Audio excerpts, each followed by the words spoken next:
ॐ भूर्भुवः स्वः तत्सवितुर्वरेण्यं भर्गो देवस्य धीमहि धियो यो नः प्रचोदयात्। ॐ शान्ति शान्ति शान्तिः. Namaste, my dear friends. I am going to start videos on Vivek Chudamani. This is a great holy book of Adi Sankaracharya. This book is one of the most important books on Vedanta. So I start the first video with the prayer or devoted dedication. सर्व वेदांत सिद्धांत गोचरम तम गोचरम गोविंदम परमानंदम सद्गुरुम प्रणतो सम्यहम. This is the first stanza of Vivek Chudamani.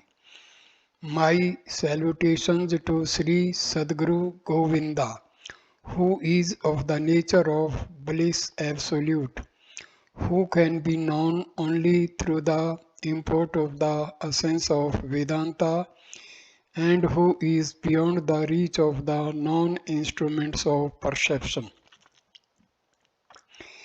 It is very well known that Sri Sankaracharya was a disciple of Sri Govind Pada, who is traditionally believed to have been the disciple of Sri Gaudapada of the Karika fame. Here in the opening verse, Sankara prostrates to his master Acharya Govindapada. The verse can be interpreted in two possible ways. As a mortal's physical act of prostration unto a finite guru, it has already been interpreted. It can also be understood to mean the spiritual salutation of a man of wisdom to the supreme truth. When thus interpreted, the word aham, meaning I, should indicate the subject as disassociated with the body, mind and intellect. This ego center in the seeker comes to seek its identity with the real and discovers for itself that the Supreme Govinda, the essence in all Vedantic literature, beyond the perception of the sense organs, human emotions and reasoning intellect, can be experienced as the ego's own real nature when contemplation takes place along the lines of discussion indicated in the scriptures. Second mantra. Glory of spiritual life.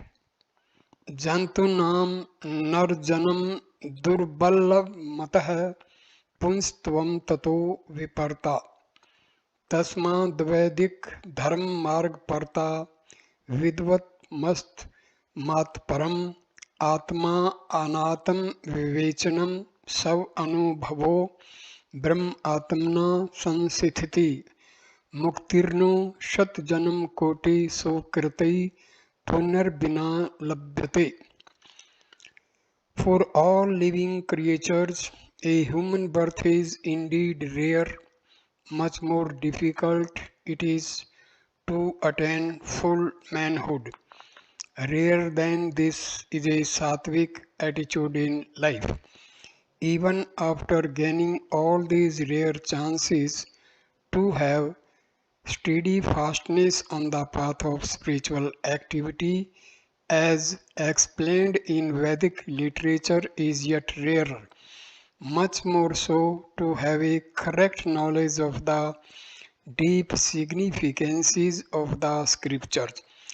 Discrimination between the real and the unreal, a personal experience of spiritual glory, and ultimately to get fully established in the living consciousness that the self in me is the self in all. These come only later on and culminate in one's liberation. This kind of a perfect liberation cannot be had without earned merits of 100 crores of lives lived intelligently.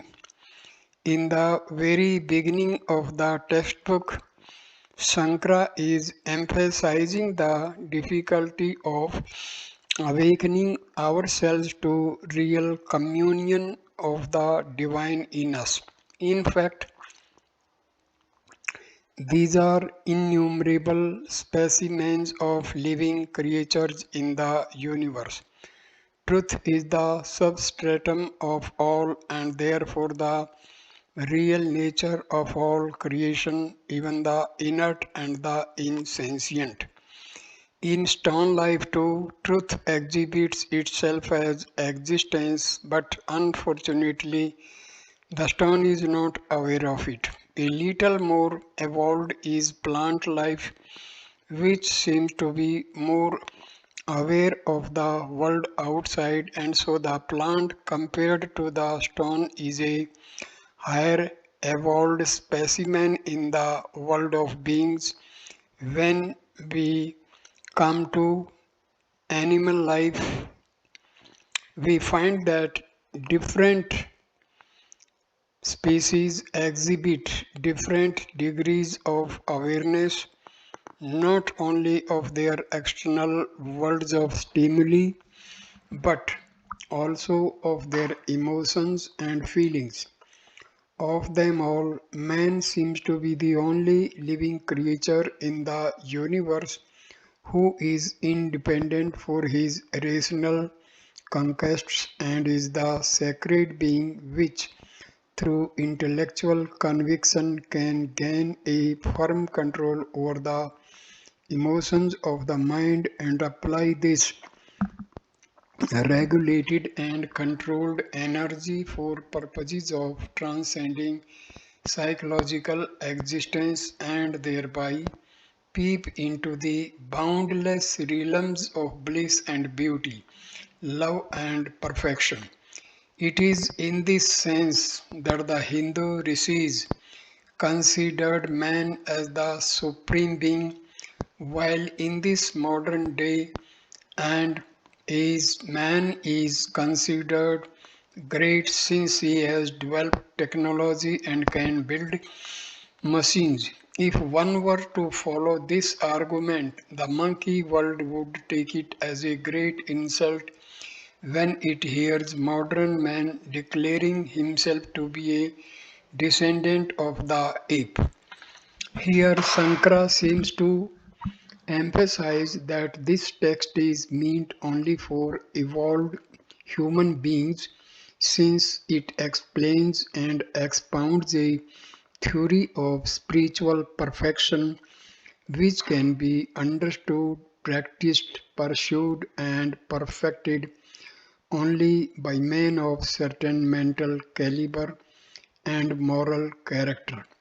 Such perfect ones who are ripe for a sudden and immediate spiritual self-development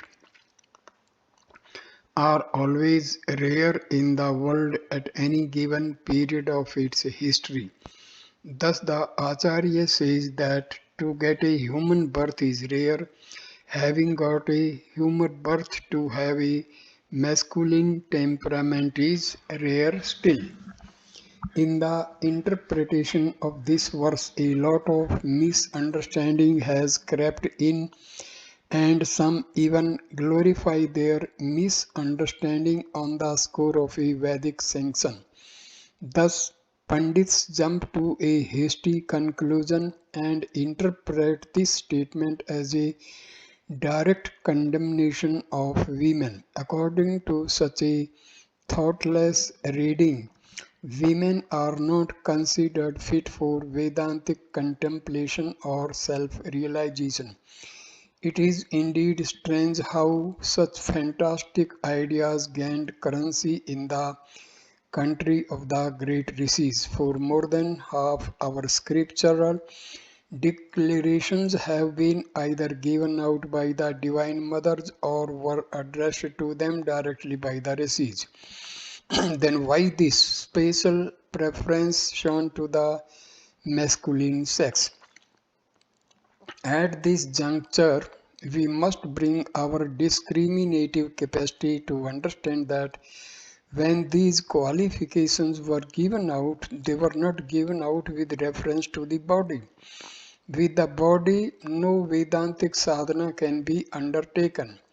The main practices in Vedanta are reflection and meditation, which are to be undertaken by a healthy mind and a keen intellect. So it means that feminine qualities of mind and intellect are to be eschewed. A masculine inner personality full of courage, discrimination, detachment, equilibrium, peace, and cheer is the fittest instrument for a quick march to the goal indicated by Vedanta. When applications are invited by a government, say for the police force and for the engineering department, the qualifications required by the two categories will be different from each other. An applicant for the police force will be rejected if his height is less than the prescribed minimum. But an engineer, if fully qualified and experienced, will be accepted even if he looks unhealthy, lean and pale. In the former category, what is wanted is a good physique, while in the latter, the candidate is expected to fulfill a subtler demand, the required intellectual quality. An expansive chest and a pair of strong biceps are not needed to design a bridge or to plan a power project for the nation, while not much intelligence or calculation is needed in making a successful lathi charge. What is meant is qualifications are declared according to the functions required of the applicant. A seeker in Vedanta is expected to carry out daring intellectual flights to the unknown through a process of deep study, vigorous reflections, and tireless meditations. So, here, when it is said that according to the Shastras he must be a he man, it must necessarily mean that he should have a special quality of the head and heart. Woman is the symbol of softness, attachment, sentiments, and anxieties. She is essentially a mother. Wherever these qualities predominate, there we have a woman.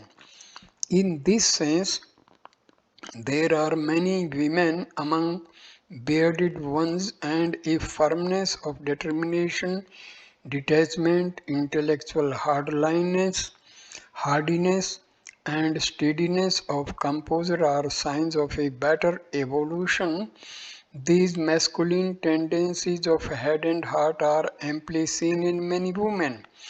Therefore, the verse refuses none that chance to study the scriptures and seek through Vedanta one's self-development simply because one happens to have a feminine body.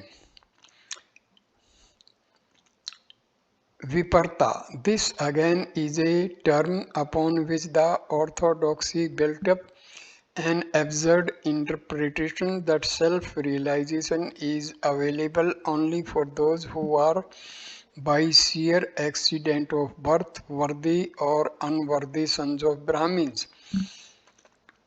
This misunderstanding has been glorified to the status of wisdom, and the amount of devastation it has brought to Hinduism looks almost irreparable now. As before, we must consider this qualification also as indicating a special quality of head and heart. Santosh, contentment, samadhana, spirit of self-surrender, and shanti, peace arising from right knowledge are the special qualities, sattvic temperaments of a well-evolved man. Men in any generation, when observed closely, can be classified into three distinct categories: the animal man, the man man, and the God man. He who is ever a victim of his gross instincts and a hopeless slave to his emotions and impulses is classified as an animal man.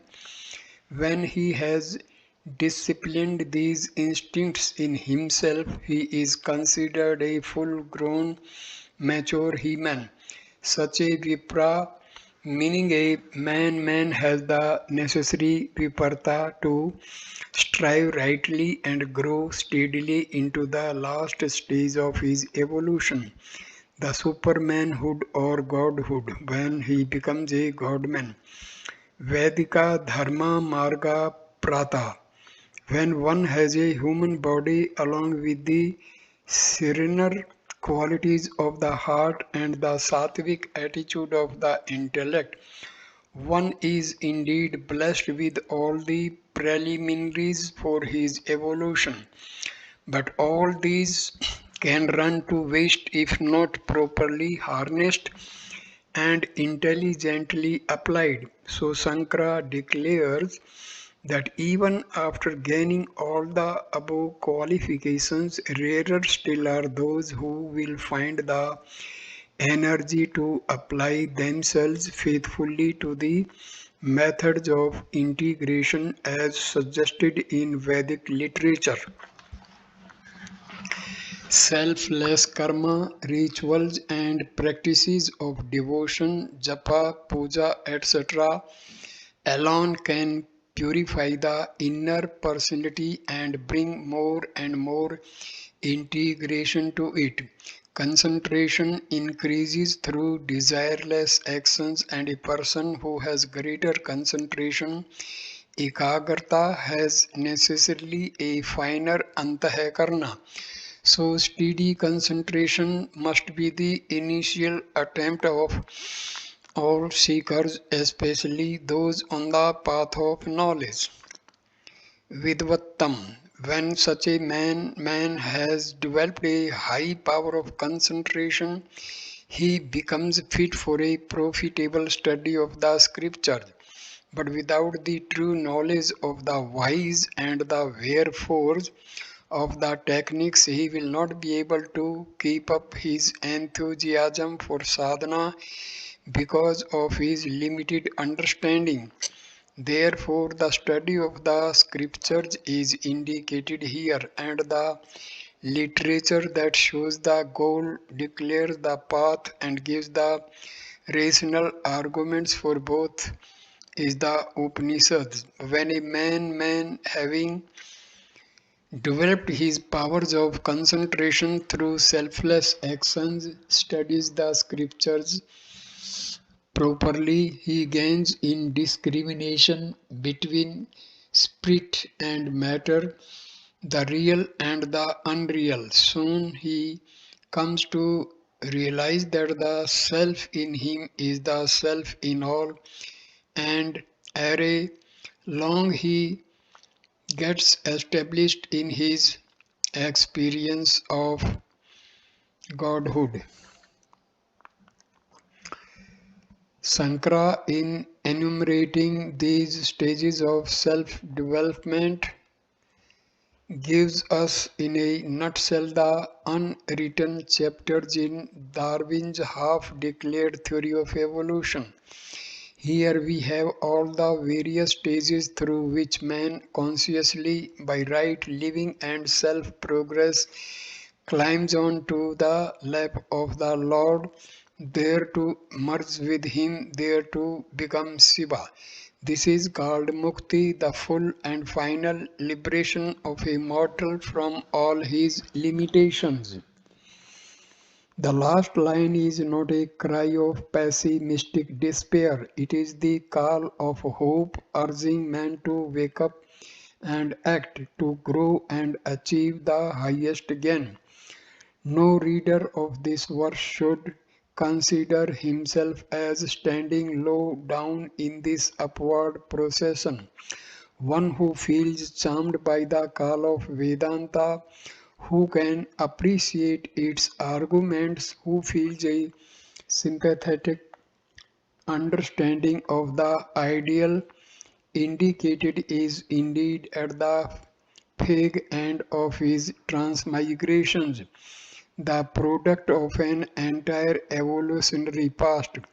If he makes use of his present chance with diligent and careful application, success is guaranteed to him by Vedanta. This is a call to man to throw off his lethargy, his dejections, his sentiments of self-pity, and to wake up to face life and through understanding to grow fast to reach the goal here and now.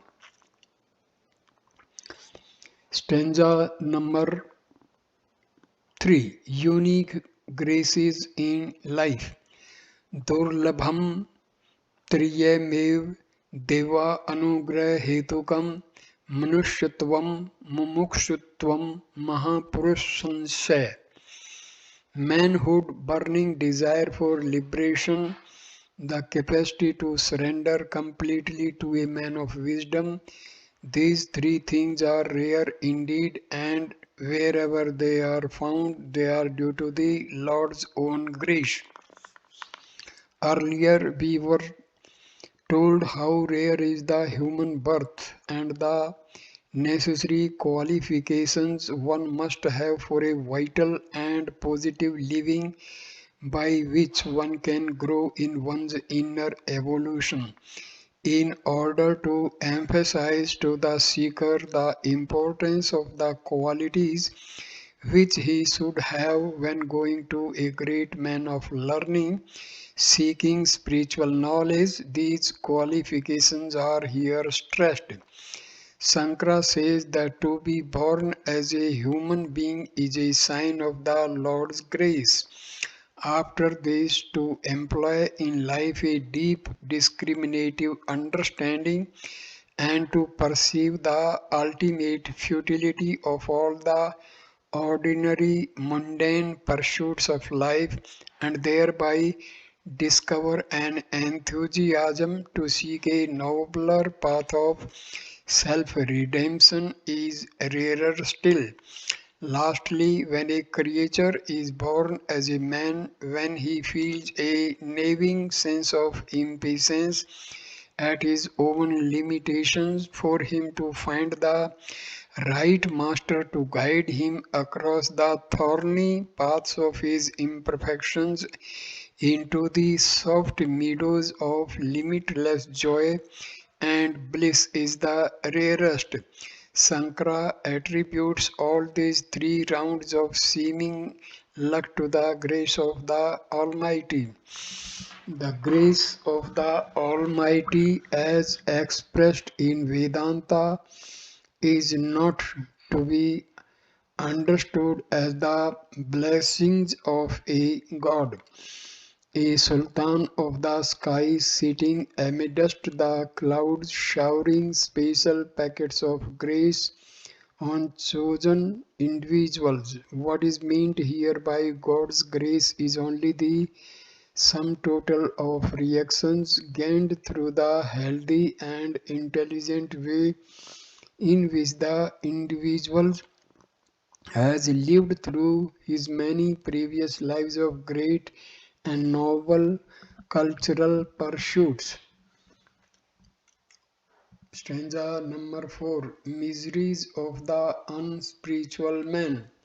Labdva kanth chin janam durlabham tatrapi पुंस्तवं श्रुति पारदर्शनम यत्व आत्म मुक्तौ न यतेत मूढ़धि स हव्यात्मा आत्मा स्वं विनिहन्ते सद्गृहात्. Is there a man who, having somehow gained a human embodiment and there having a masculine temperament and also a complete knowledge of the scriptures, is foolish enough not to strive hard for self-realization? He verily commits suicide clinging to things unreal. This verse declares that having been born in a human form and possessed of the necessary masculine qualities of the head and heart, when such an individual has also made a thorough study of the deep significances of scriptural techniques, if he has not the enthusiasm to walk the sacred path and reach the divine goal of self-perfection, such an individual, alas, commits suicide, having got such a chance in a million. If he is not ready to take hold of it and use it in a profitable manner, he is indeed committing harakiri, and such a squanderer of a human birth is very fittingly termed by Sankara as a dull fool, muddadihi. Muddadihi. How does a person commit this senseless suicide? By his false attachments with the objects of the world, as he looks out from the parapets of his body and his mind, forgetting his own real nature, which is all pervading consciousness.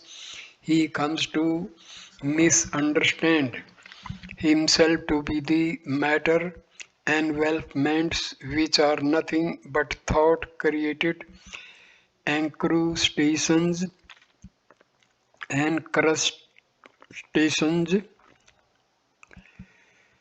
thought created encrustations around the divine in him. Perceiving through the prism of the body, mind, and intellect, he sees the truth splashed and splintered into endless plurality, and the objects give a delusory enchantment to the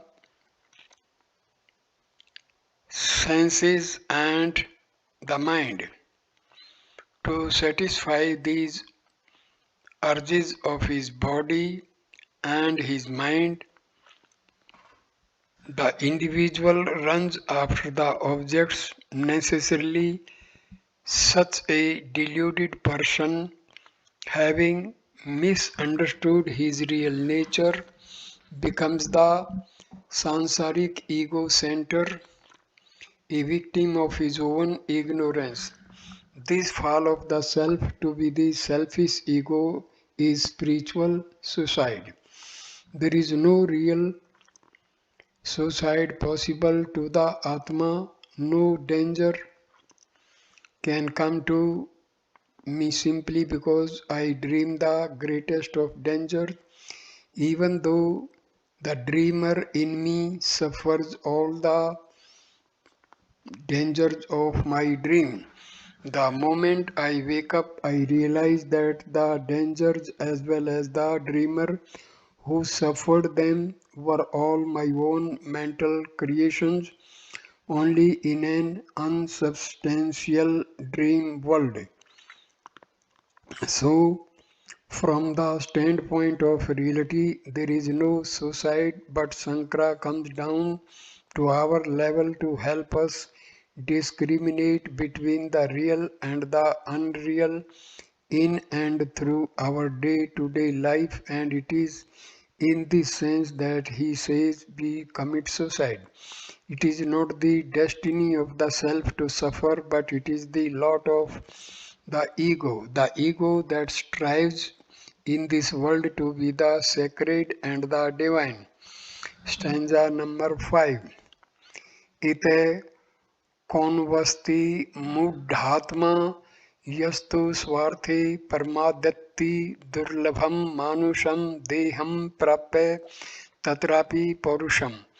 Is there a greater fool than the man who, having got the rare chance of a human miseries of the unspiritual man, birth, and thereto the masculine qualities of the head and heart, falls short in his efforts to rediscover himself.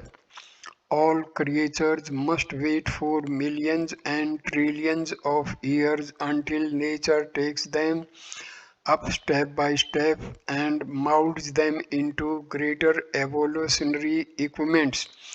In all the lower strata of existence, evolution is not a conscious development on the part of the individual, but an involuntary thrust up received by him from the course of nature. Millennia of growth, change, and decay must pass before a rock becomes soil. The soil anchors a tree, the tree bears fruit, and the fruit contributes towards the making of a human being. Millions and trillions of spermatozoa and ova are produced, but only a few of them are united to create a human being. Of all the countless possibilities to be born, a human is a rare chance indeed. And having thus got a human form, what do we do with it? Man, because of his mind and intellect equipment, is to an extent free from nature in evolving himself. Man alone of all the species of the living kingdoms can hasten his own evolution by cooperating with the great eternal scheme of things around him. Physically, he has evolved to perfection, and nature has nothing more to improve him. His next lap of evolution awaits him at the level of his mind and intellect, and this is a process in which nature cannot help him at all. With this Shastric conclusion in mind, when the Acharya takes up his pen to guide the generation, he must necessarily exclaim and conclude that there can never be a greater fool than the one who, being blessed with a human birth and the necessary mental and intellectual capacities, does not intelligently invest them for the higher purpose of self-redemption and self-rediscovery. Stanza number 6. वदन्तु शास्त्राणि यजन्तु देवान् कुर्वन्तु कर्माणि भजन्तु देवतः आत्मैक्यबोधेन विना विमुक्ति न सिद्ध्यति ब्रह्मसतान्त्रे अपि. Let erudite scholars quote all the scriptures. Let gods be invoked through sacrifices, let elaborate rituals be performed, let personal gods be propitiated. Yet, without the experience of one's identity with the self, there shall be no liberation for the individual, not even in the lifetime of 100 Brahmas, put together. A disciple who has come to the feet of a master of Vedanta is expected to know already some of the traditional techniques of the religious world, wherein for purposes of training the the animal man into the man, various methods of discipline have been advised, such as study of the scriptures, performing sacrifices, making offerings, worship of a personal god, and even selfless seva. Here the Master is addressing those few who, having practiced all these with sincerity and diligence for a number of years, have come to feel poignantly their limitations and in their growing dissatisfaction with ritualistic religion, having rushed to the Master's feet, seeking guidance along their path for self redemption. To such a student, the Master has to tell the naked truth and all of it, keeping nothing back. So, here is a passage which reads like an out and out condemnation of the ritualistic aspects of all religions. There is a type of dull seekers who have become so addicted to their method of spiritual practices that they would rather claim a dreary patience with life and its pains, with their disappointments in sadhana and faith, than dare take up a more satisfying and advanced practice. This is in fact an expression of their superstitious fear at leaving the path which they have been practicing for so long. A devotee who has been through kirtan, puja, japa, and dhyana, developing his devotion for a personal god for a number of years, will not dare to drop for a short time even an iota of his daily routine, even if he were asked to do so by the greatest living master in the world. Just as one gets addicted to a false way of living, so one can easily become habituated to whatever is accepted as a good way of living. To live in a routine will never yield the secret of living in inspiration. To get habituated to any method is to get into a rut and balk all progress. We must have the freedom at every moment to change our pattern of living and seek new methods of keeping the mind and intellect occupied in a lively warmth of love and cheer. Else, even our worship becomes mechanical and in the end stultifying. In this sense, Vedanta is heretical and revolutionary. The attitude with which one should do the hearing Sarvana of the scriptures is totally different from the attitude with which one is asked to do reflection, manana upon what one has heard. Again, neither the Shraddha nor Sarvana nor the intellectual freedom of manana are permitted to poison the deep serenity of the thoughtless meditation hours. Thus, a Vedantic student is taught from the very beginning to be original at every moment and to live ever in the white heat of inspiration at once thrilling, divine, ennobling.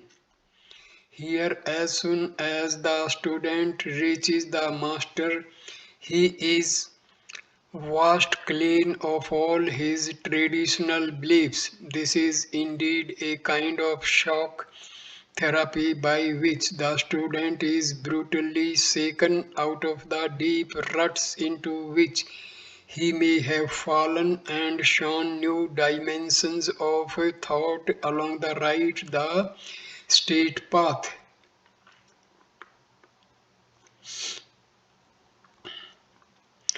His wrong notions about religion, his confirmed belief in rituals, his blind faith in hearsay are all shown here as having nothing to do with true and permanent liberation.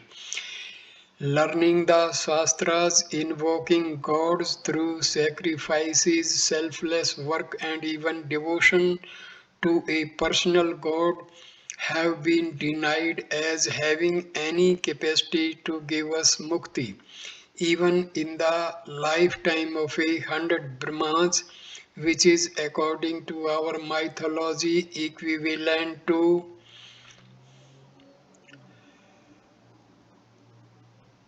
billions and billions of years. This is not at all a statement of despair, but a way of self discovery.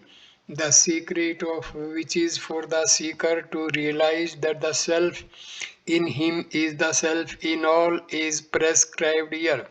The method of this discovery, the meaning of the self, etc., are all the theme of this text. Stanza number 7. Amrit tavasya nashasti vitte nete vyev hi shruti hi barviti karmano mukte rahe tutvam safutam yatah. It is clear that liberation cannot be the effect of good works, for Shruti herself declares that there is no hope for immortality by means of wealth. Amrita Tattvam is the goal indicated in all the Upanishads. When it is translated as merely immortality, readers are apt to misunderstand it to be a profit that can accrue to man only after his death. This misunderstanding then must take away the as from religion and dry up all enthusiasm for spiritual living, especially from the modern man who wants immediate gains. He is not ready to invest even a thought in a proposition that will yield to him a great profit only at a future time. Even if we promise him a great existence after death, the modern educated youth will not be interested, since what he seeks is immediate joy and perfection here and now. At this healthy insistence of the sons of the land, the old orthodox Pandit despairs and brands them as atheists. This is an unfair conclusion. Correctly interpreted, the immortality promised by the Shrutis is not a state or condition that comes to us after our departure from this world. It is a perfection that can be lived here and now. By the term immortality, the rishis indicate a state of continuous existence which has in it no experience of finitude. The disturbance is caused by the multiple experiences that rise and fall in us are the causes for all our sorrows, and man, knowingly or unknowingly, is struggling hard to continue his experiences. It is very well known that even in deep sorrow, if the experiences are continuous, the experiencer must come to smile in his sorrow, else we would not have had even one peal of laughter from our slum areas. The rich man wants to stretch continuously his experience of joy in his wealth, but alas, it diminishes with the passage of time. All over the world, modern man is struggling to increase his joy in life, to maintain his virulence, to lengthen his lifespan, and in 1,001 other activities. There is an anxious impatience with law of finitude that seems to whip man from all sides.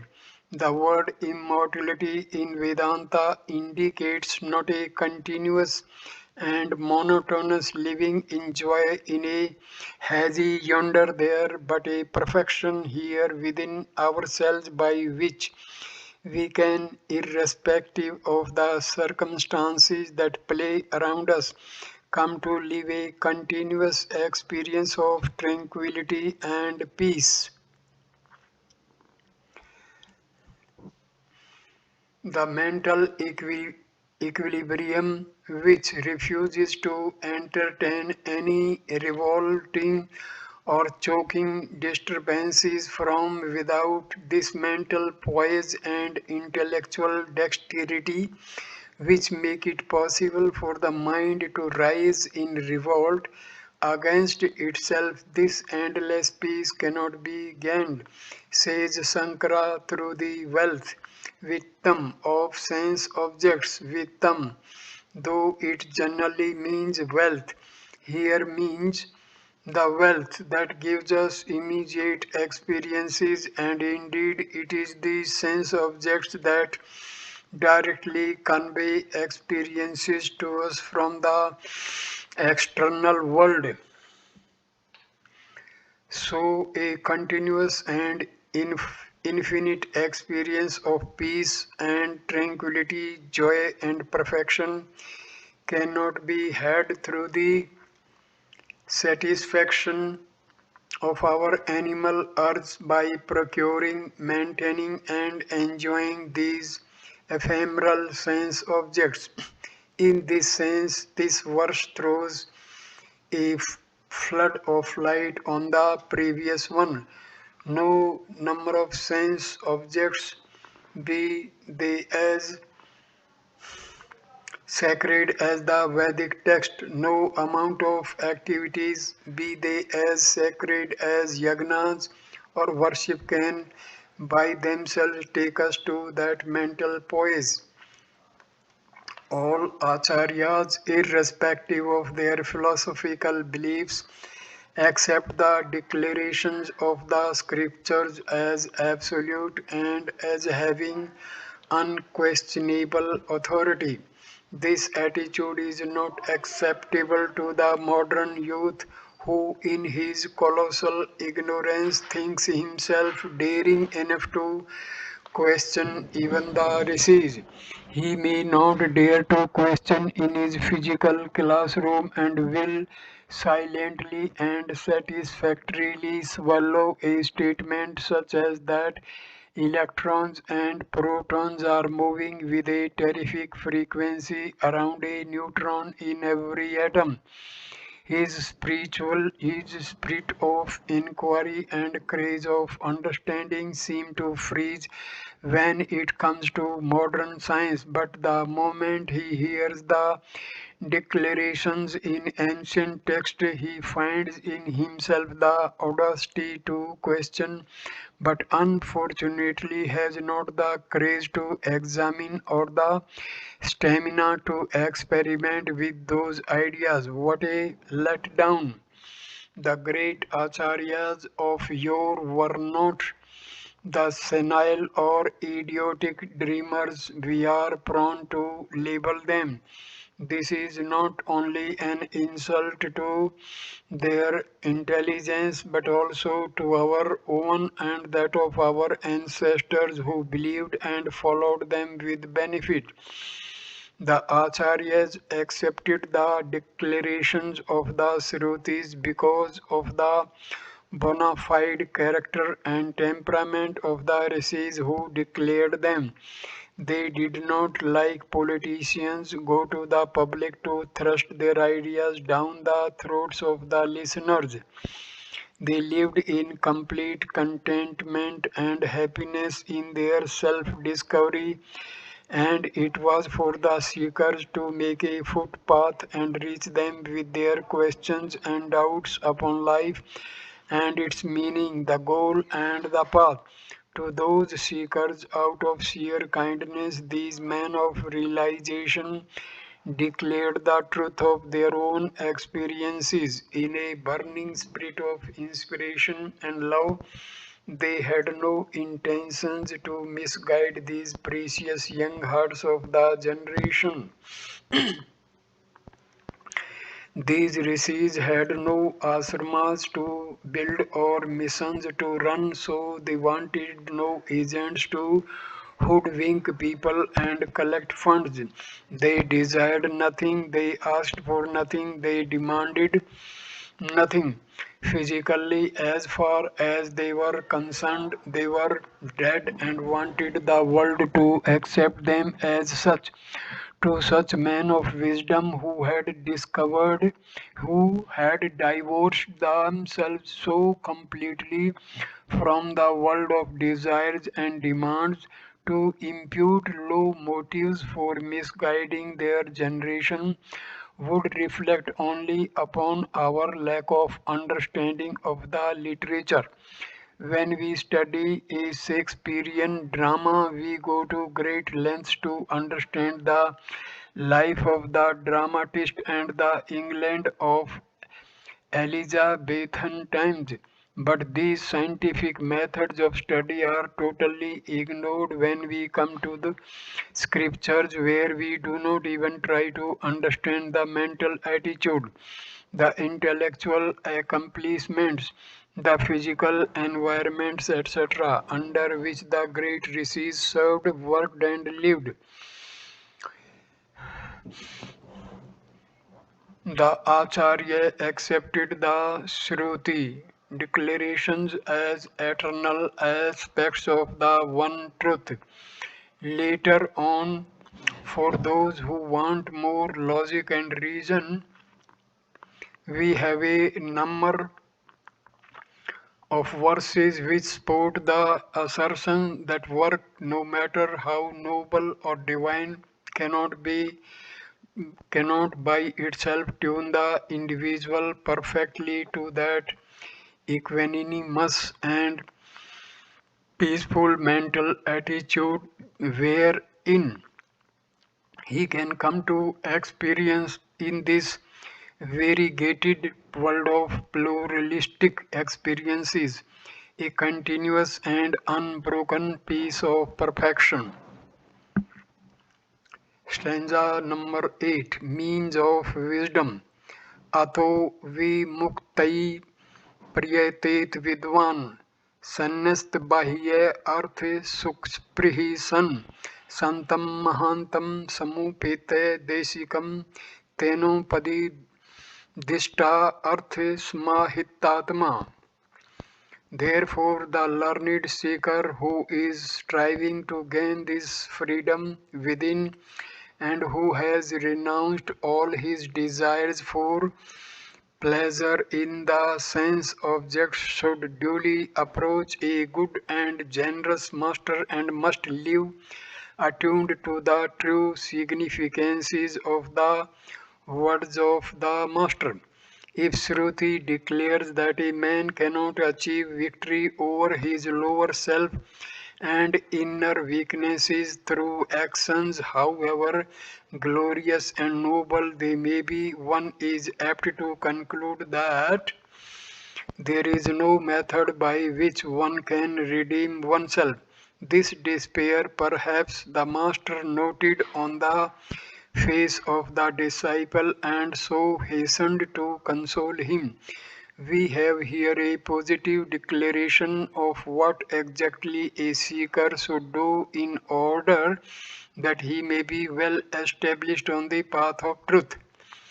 A seeker in Vedanta is not a non-entity who has walked into the sanctum of a temple or has casually thought of sitting in prayer or visiting a sacred place. These constitute but the very primary steps in spiritual life. A student entering the halls of wisdom can gain admission only when he has had a good education not only in the marketplace but also in the great works discussing the theory and meaning of life. Hence, the word Vidwan is used here to indicate a true seeker. When therefore a student having had a cursory knowledge of life and its meaning realizes the futility of running after sense objects, he comes to a certain amount of renunciation of desires and thus he approaches his master. Sankara in this verse also lists the special qualifications necessary for a seeker on the spiritual path. Santam. The word Shanta is often used in the vernacular to indicate a sannyasi, but rarely does one realize what exactly the term means. He is a sant who is firmly established in the consciousness of pure existence, Sat. A guru must not only be a man of full realization and experience, but he should be a Mahantam, a large-hearted, sympathetic, kind person. Without these qualifications of the heart, he will not be able to come down from the high seat of his experience and mingle with the imperfect seekers who come to him and fully understand their difficulties on the path. One can be a guru only if one has the required magnanimity, intimate personal experience of the divine, and great familiarity with the scriptures. A thorough study of the scriptures gives the teacher the necessary language of expression and also the required intellectual arguments to resolve a student's double into abiding convictions. There are innumerable great saints who have been sitting silently in their caves, brimful with their experiences, and yet unable to communicate to the world of seekers. There are, on the other hand, many among us who have the music in them but no flute to transform it into a melody. Therefore, the word Desikam, well read in the scripture, is of special importance.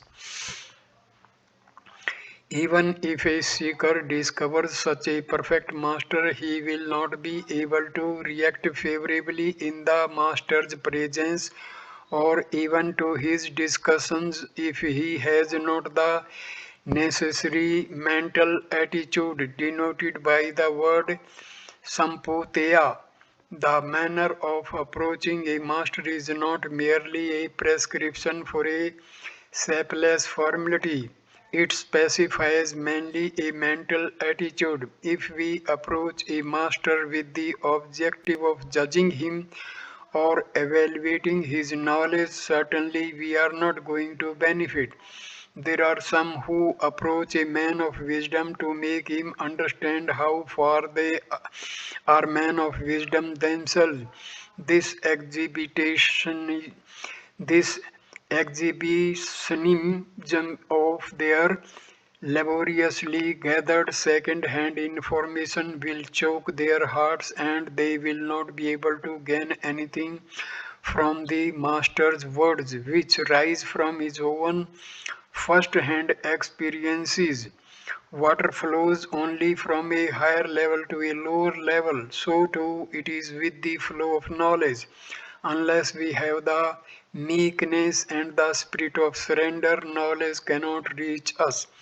The divine attitude of full receptivity is the aroma of a heart which has reverence for and surrender to faith in and love for the Guru. These are therefore insisted upon in the Shastras, but they may seem to the modern man as arrangements set up by a team of social criminals to loot and plunder the credulous public. Such an opinion reflects the level of decadence into which modern man has fallen. Again, even with all the prescribed qualifications, if a seeker were to reach the feet of a perfect master, the transferred knowledge cannot take root in the student unless he is himself ready to strive along the path. The instructions given here explaining how he should conduct himself in the presence of the master are very significant indeed, especially so in our times when we are all laboring under terrible misunderstandings about this Guru Sisya relationship. After all, a master can only explain truths and give sufficient logic to give the seeker intellectual conviction. These ideas are at best prescriptions for certain values of life which cannot yield any benefit unless they are taken up and made a part of the entire scheme of our evolution. The major part of the work depends upon our own efforts to rehabilitate ourselves. Thus, it is said the individual should try to live the deep significances of the percepts of the master. More often than not, we find that we try to follow what the master did and not what he said. Here it is definitely pointed out that we have nothing to do with what the master does, else we should have to applaud the traders in bhakti who conveniently declare that there is only the fifth marriage while their Lord had 16,008. There can be indeed very interesting varieties even in the method of self destruction. Stanza number 9. उदव्रेता आत्मनं मग्नं संसार वारिधो योगा आरूढ़ मासाद्य सम्यक दर्शन निष्ठया. Having attained the state of yogaruddha through continuous and well established discrimination, one should lift oneself from the ocean of change and finitude wherein one has come to be drowned. When an individual has realized his limitations and feels that he must by some means redeem himself from his weaknesses and gain mastery over himself, it is not sufficient that he surrenders to his master no matter how great, or runs away from the world into a quiet jungle, or even makes a thorough and complete study of all the scripture. Practices such as these may somewhat help the individual, but he can lift himself from the mire of his inner weaknesses only by dint of sustained self effort. Through study, following of Shastraic instructions, practices of self-control and various other spiritual sadhanas generally undertaken in the name of religion, one can expect to develop the subtlety of one's inner instruments for experiencing the world as it is, uncolored by any personal prejudices, attachments, or hatreds. This perception of the world as it is in perfect detachment and discrimination is called Samyug Darshana. Darshana in Sanskrit also means philosophy, and therefore the term can also be interpreted as the vision of the world through the eye of philosophy. When one views life from this angle and with a right mode of perception, slowly and steadily, one gains the state of a yoga ruddha. When desires are not murmuring, thoughts cannot arise, and when thoughts do not rise, there will be a complete cessation of actions. When an individual, through study, satsang, and intelligent thinking, has come to observe life and its happenings with the right attitude, and intellectual poise, he automatically gets established in yoga. The word yoga has come to be associated with so many unnecessary trappings that a student is apt to miss his grip on its import here.